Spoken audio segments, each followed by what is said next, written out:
sisters mean the world to me. And he never had a son. And so the Andrews clan, what they offered me, oh man, so much. I've been so enriched by the Andrews family, but they wanted us to name somebody after somebody.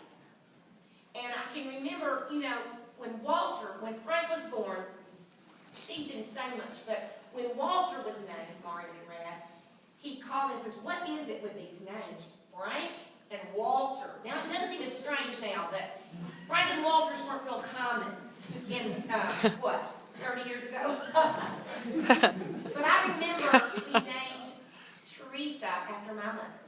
She's our first daughter, and we named Margie after Bill's mother. And then when we had our firstborn son, Will, it's one of the happiest days of our life. That needed to be William Bart Andrews III, don't you think? After Chubby and Bill. And I remember laying in the bed one night, and Frank just didn't seem like a name. I was pregnant with Frank. And Bill says, you know, does this mean we have to name him Frank?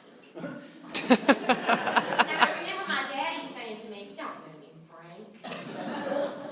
And you know that the day that we had Frank, and we couldn't find out back then, so it was just, you had a girl's name picked out, and a guy's name picked out.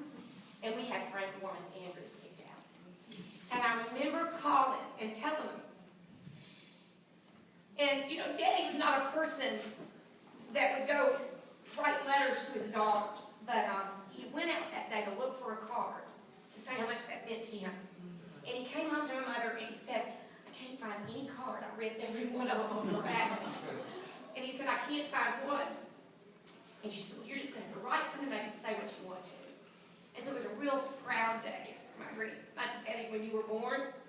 And then this book has made it a special year for me because as Mother reflected on